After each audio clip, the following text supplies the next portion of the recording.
প্ৰিয় ছাত্ৰ-ছাত্ৰীসকল জেজেবি মেথ চেনেলটোলৈ তোমালোক সকলোকে স্বাগতম জনাইছো। আজি আমি ক্লাছ 9ৰ এডভান্স মেথছৰ প্ৰথম চেপ্টাৰটোৰ ওপৰত আলোচনা কৰিম। লাষ্ট ক্লাছত আমি ৰোমান সংখ্যাৰ বিষয়ে আলোচনা কৰিছিলো আৰু আমি এটা কথা ক'ব পাহৰিছিলো লাষ্ট ক্লাছত। চাবা, এই ভিটোৰ ওপৰত যদি আমি বাৰ দিওঁ, তাৰমানে বাৰ থকা মানে সংখ্যাটোৰ 1000 গুণ বৃদ্ধি হোৱাটো বুজায়।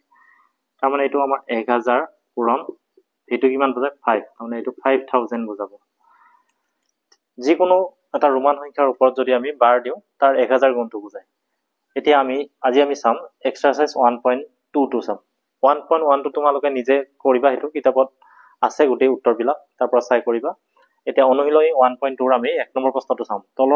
তলৰ ৰোমান সংখ্যাবোৰক দশমিকত লিখা। 1 নম্বৰটো আছে আমাৰ LX, L টো বুজাই আছে আমাৰ 50, X টো বুজাই আছে 10, তাৰমানে এইটো 60 হ'ব। এইটো আছে আমাৰ B টো আছে আমাৰ XLIX। এতিয়া L টো 50 বুজাই আছে, আগত X আছে, তাৰমানে 50 minus 10, এইটো 40 হ'ব। এইটো 10, এইটো 1, তাৰমানে 10 বিয়োগ 1, তাৰমানে 9, এইটো হ'ব 49। C টো আছে আমাৰ CVII, C টো বুজাই আছে আমাৰ 100, এইটো 5, এইটো 1, এইটো 1, তাৰমানে 100, 5, 6, 7, 107 হ'ব। D টো হৈ আছে আমাৰ এইটো 100 বুজাই আছে, আগত X আছে, তাৰমানে 100 minus 10, এইটো 90 হ'ব। এইটো 10 বিয়োগ 1, তাৰমানে 9, এইটো 99 হ'ব। আকৌ E টো আছে আমাৰ MCD, M টো বুজাই আছে আমাৰ 1000, আৰু D টো 500 বুজাই আছে, আগত C আছে, তাৰমানে 400, এইটো আমাৰ 1400 হ'ব। এইটো হ'ল F টো হ'ব আমাৰ L টো 50 বুজাই আছে, 50, এইটো 10, 50, 60, 70 আৰু 5, 75 হ'ব। এইটো G টো হ'ব আমাৰ M টো বুজাই আছে আমাৰ 1000, এইটো 1000, আগত C আছে, তাৰমানে 1000 বিয়োগ 100, এইটো 900 হ'ব। এইটো 1900 হ'ব। G টো হ'ল H টো হ'ব আমাৰ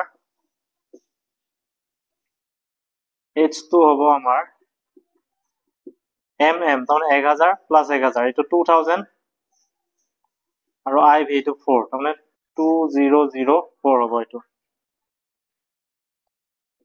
I টো হ'ব আমাৰ D টো বুজাই আছে 500, C টো 100,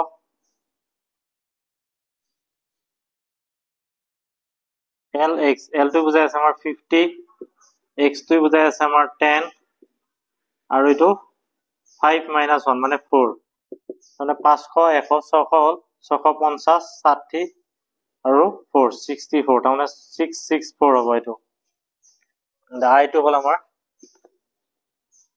J টো হ'ব আমাৰ CC, দুটা, তাৰমানে 100 প্লাছ 100, 200, L টো 50 বুজাই আছে, X টো 10, আৰু IX এইটো 9 হ'ব, তাৰমানে আমাৰ 269 হ'ব।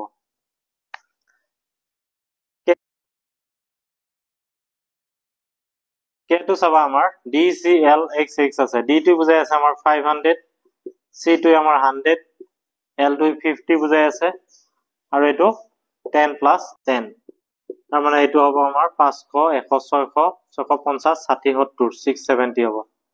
K টো হৈ গ'ল। L টো আছে আমাৰ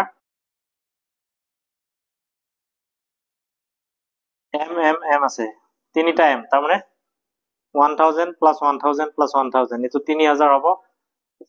D টো 500, C টো 100, মানে 600 হ'ল, এইটো 600 হ'ল।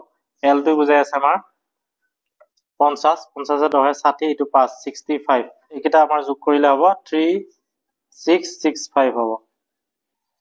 তাৰপিছত আমাৰ M টো আছে আমাৰ M দুটা, মানে 1000 যোগ 1000, এইটো 2000 হ'ব। C তিনিটা, মানে 300, X টো বুজাই আছে 10, IV এইটো 4, তাৰমানে 2314 হ'ব M টো। 1 নম্বৰ কেইটা আমাৰ হ'ল। এতিয়া আমি চাম 2 নম্বৰ।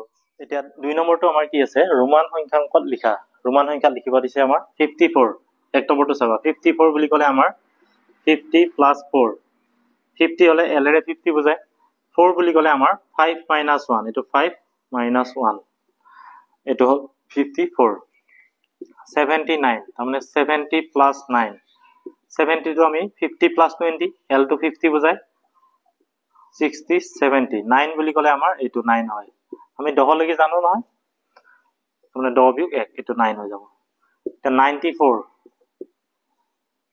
94 টো আমি চাবা 94 টো আমি 90 প্লাছ 4 লিখিম 100 মাইনাস 6 নেলিখো কিন্তু আমি 90 প্লাছ 4 লিখিম এতিয়া আকৌ 90 বুলি ক'লে আমাৰ কিমান হ'ব আমি 50 ৰ লগত 40 যোগ কৰিব নোৱাৰো কাৰণ তিনিটাতকৈ বেছি ৰিপিট নহয় গতিকে আমি এইটো 100 মাইনাস 10 হিচাপত ল'ম এটা 100 টো আমাৰ কিৰে বুজায় c ৰে বুজায় মাইনাস 10 তাৰমানে এইটো x টো আমি আগত লিখিলো 10 প্লাস হলে পিছত লিখিলো হয় এটা আকৌ 4 বুলি ক'লে আমাৰ 5 minus 1 এইটো 5 বুজাই আছে 1 to minus হ'ব এইটো তাৰমানে তো 94 হৈ গ'ল তাৰপিছত 149 তাৰমানে 100 plus 40 plus 9 100 বুলি ক'লে আমাৰ c 40 টো আমাৰ কোনো সিম্বল নাই গতিকে 50 minus 10 50 বুলি ক'লে l 10 to minus হ'ব এইটো আকৌ 9 বুলি ক'লে 10 বিয়োগ 1 বিয়োগ হ'ল 149 348 to চাবা 300 plus 40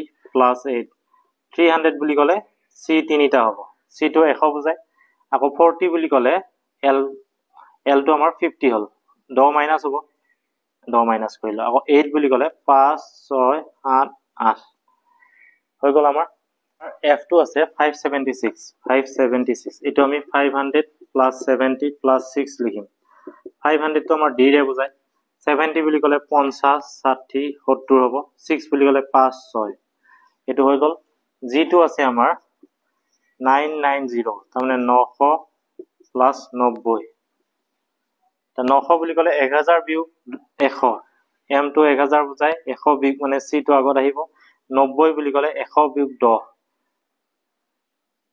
এটো 100 লিখিলো c টো 100 বিয়োগ 10 বুলি ক'লে এটো আহি যাব এটো আমাৰ হৈ গ'ল g টো হ'ল h টো কি আছে আমাৰ 1250 তাৰমানে 1000 plus 200 plus 50 1000 বুলি ক'লে আমাৰ 1000 বুলি ক'লে আমাৰ m 200 বুলি ক'লে c দুটা হ'ব 50 বুলি ক'লে l এটো হৈ গ'ল এটা i টো আছে আমাৰ এটা i টো আমাৰ কি আছে চাবা 6179 আছে এতিয়া আমি 6170 plus 9 এতিয়া চাবা m টো আমাৰ কি হেৰে বুজায় 1000 এ গতি m আমি 6 বাৰ লিখিব নোৱাৰো তাৰমানে 3 বাৰতকৈ বেছি ৰিপিট নহয় বুলি কৈছো নহয় গতিকে 6 টো লিখিম আমি এটো আমাৰ 5 বুজায় এটো 6 এই বাৰ দিয়া মানে 1000 গুণ হয় তাৰমানে 6 ৰ লগত যদি আমি 1000 পূৰণ কৰো তেতিয়া হলে 6000 পাম গতিকে 6000 হলনি আমি এটো লিখিলো আমি m কিন্তু 6 বাৰ নিলিখো এটো 6000 হল আকৌ 100 বুলি ক'লে c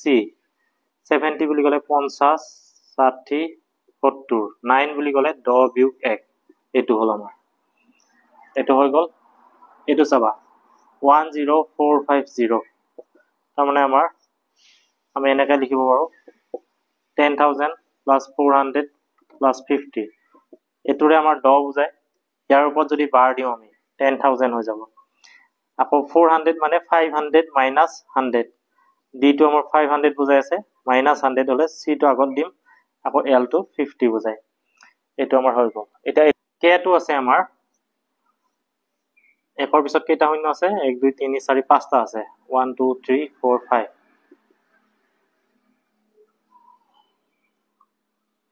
তাৰমানে আমি 100 পূৰণ 1000 এনেকৈ লিখিব পাৰো 1 2 3 4 5 1 2 3 4 5 এটা এইটোক আমি এনেকৈ লিখিব পাৰো তা 100 বুলি ক'লে আমাৰ কিমান হ'ব c টো 100 বুজায় গতিকে c বাৰ বুলি কোৱাৰ লগে লগে 1000 গুণ বুজালে গতিকে এটো হলনি আমি এটো লিখিব পাৰো এটা l টো আছে আমাৰ 215678 এটো আমি কেনেকৈ কৰিম 215 into 1000 ইফালে তিনিটা আছে 1000 লিখিলো তাৰপিছত এটো আমি 600 plus 70 plus 8 এনেকৈ লিখিব পাৰি তাৰমানে 1000 লিখাৰ কথাটো হ'ল আমি 1000 গুণ হলে সংখ্যাটোৰ ওপৰত বাৰ দিব পাৰো এতিয়া 215 টো আমি কেনেকৈ লিখিম c দুটা 100 plus 100 plus 100 200 হ'ব আৰু 10 বুলি ক'লে আমাৰ x, 5 বুলি ক'লে v। এইটো আমাৰ 215 হ'ল। এতিয়া 1000 আছে, 1000 গুণ মানে ইয়াৰ ওপৰত আমি বাৰ দিব পাৰিম। এতিয়া 600 মানে 500 প্লাছ 100, 600 হ'ব। 70 বুলি ক'লে 50, 60, 70, আকৌ 8 বুলি ক'লে 5, 6, 7, 8। এইটো সলনি আমি এইটো লিখিব পাৰিম। এলটো হৈ গ'ল আমাৰ। এমটো চাবা, এমটো আছে আমাৰ 650752, 752 আছে।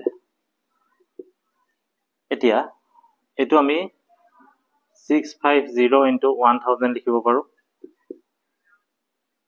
প্লাছ 700 প্লাছ 50 প্লাছ 2 এনেকৈ লিখিব পাৰো। এতিয়া 650টো আমি ডিটো আমাৰ 500 বুজাই আছে, চি দিলে আৰু 100 হ'ব, 600 হ'ব। 50 বুলি ক'লে এল, ইয়াৰ 1000 গুণ মানে ইয়াতে আমি বাৰ দিব পাৰো। এতিয়া 700 বুলি ক'লে ডিটো 500 বুজাই আছে, 600, 700 হ'ল। 50 বুলি ক'লে এল, আৰু 2ৰ কাৰণে আমি 2টা দিব পাৰো। গতিকে আমাৰ 2 নম্বৰ প্ৰশ্নকেইটা হৈ গ'ল। আমি নেক্সট ক্লাছত 3 নম্বৰ অংককেইটা কৰিম।